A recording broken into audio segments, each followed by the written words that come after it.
Well, despite the chaos unfolding in Afghanistan, President Biden says pulling the military out was the correct decision. One of his biggest talking points was just how long we've been fighting there. So here's a timeline of our 20-year war in Afghanistan. Al-Qaeda had been targeting Americans for years, but the September 11th attacks on the homeland were a catalyst. The U.S. identified Islamist militant group Al-Qaeda and its leader Osama bin Laden as responsible. Bin Laden was in Afghanistan under the protection of the Taliban. September 20th, President George W. Bush demands the Taliban hand over bin Laden. After they refused, the U.S. launched Operation Enduring Freedom and coalition airstrikes began. On December 7, 2001, the Taliban regime collapsed. But 5 years later, the Taliban resurges while the U.S. focuses on the war in Iraq. In February of 2009, President Obama authorizes a troop surge in Afghanistan. And 2 years later, U.S. forces kill bin Laden during a raid in Pakistan. But the war continues. Between 2015 and 2018, the Taliban makes gains, controlling nearly half the country. And under President Trump, the U.S. launches negotiations with the Taliban.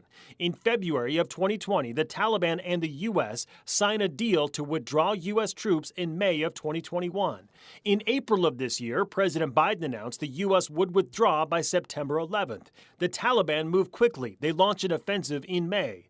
2 months later, the U.S. abandons Bagram Airfield. The base is ransacked. By August 6th, the Taliban launches a blitz, capturing dozens of regional capitals.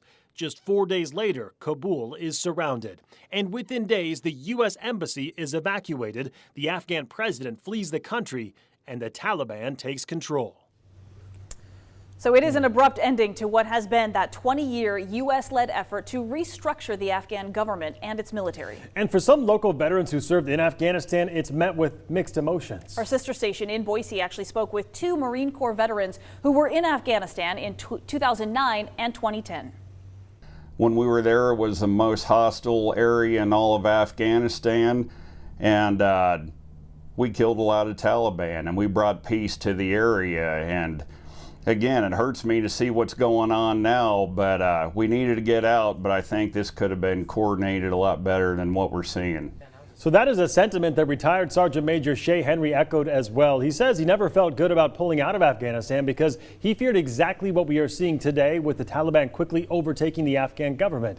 However, Henry added that Afghanistan has been overrun many times, and as a Marine, he was there to do a job. And just like Haybob there, Henry says the United States military couldn't stay forever. At the PB that we were at, there was multiple times when women had been brought in that had acid thrown on their faces, and they wanted us to help them. Stuff like that, especially when I have my own girls, to know that if they lived in a country like that, they wouldn't be able to go to school. They wouldn't be able to choose who their husband was going to be.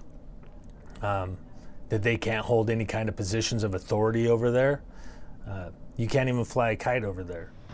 So both say they are proud of the work they did in Afghanistan, and that progress was made with the U.S. military presence, not only military-wise, but with the Afghan people as well. And whether it was teaching them how to farm, helping them build canals, or bringing soccer balls for the kids.